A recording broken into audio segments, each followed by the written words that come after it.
Hi friends, அனைவருக்கும் வணக்கம். இது செவ்வாய்க்கிழமை மதியம். இப்போல்லாம் சீக்கிரமாகவே சமைச்சு முடிச்சு கிச்சன்லேருந்து ஓடி வந்துடலாம்னு தோணுது. 10 மணிக்கு மேலே கிச்சனில் நிற்க முடியறதே இல்லை. அடிக்கிற வெயிலுக்கு ஏதாவது சில்லுன்னு சாப்பிடணும் போல தான் இருக்குது. ஸோ அப்போ தான் ஞாபகம் வந்தது, நேற்று தான் நம்ம ஆரஞ்சு பாப்சிக்கல் ஊற்றி வச்சிருந்தாலும் அதை எடுத்து சாப்பிடலான்னு. ரொம்ப சூப்பராகவே வந்திருக்கு பாருங்க. ஆரஞ்சு பழத்தை அப்படியே பிழிஞ்சு ஊற்றி வச்சுட்டேன். இதில் சக்கரை கூட நான் கலக்கல.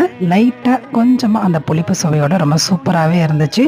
இந்த மாதிரி பழங்கள்லாம் வாங்குறீங்கன்னா தர்பூசணி, ஆரஞ்சு இதெல்லாம் நீங்கள் டைரெக்டாகவே பிழிஞ்சு பசங்களுக்கு ஏற்ற மாதிரி இந்த மாதிரி மோல்டு மாதிரி ஊற்றி அழகாக வந்து பாப்சிக்கலாக கொடுக்கலாம். ஒருவேளை மோல்டு இல்லைன்னா பிரச்சனையே இல்லை. ஜஸ்ட் ஒரு கிளாஸில் ஊற்றி அந்த ஐஸ்கிரீம் ஸ்டிக்கை சொருவி கொடுத்தாலே போதும். சூப்பராக என்ஜாய் பண்ணி சாப்பிடுவாங்க. வெயிலுக்கு கண்டிப்பாக இந்த மாதிரி சில்லுன்னு சாப்பிட்டாதாங்க ஒரு இதமாக இருக்குது. சாப்பிட்டு முடிச்சுட்டு சாயந்தரம் போல் கொஞ்சம் தோட்டத்து வேலைகளாக இருந்தது. முடிச்சுட்டு ஈவினிங் கொஞ்சம் வெளியில் போக வேண்டிய வேலை இருந்தது. அதுக்கு போயிட்டு அப்படியே நைட்டு டின்னரை ஆனந்த பவனில் வந்து சாப்பிட்டு முடிச்சுட்டு வீட்டுக்கு வந்துட்டோம். ஸோ இன்னைக்கு டே ரொம்ப சூப்பராகவே போச்சு. இந்த vlog பிடிச்சிருந்தா மறக்காம ஒரு லைக் அண்ட் ஷேர் பண்ணிடுங்க. தேங்க்யூ.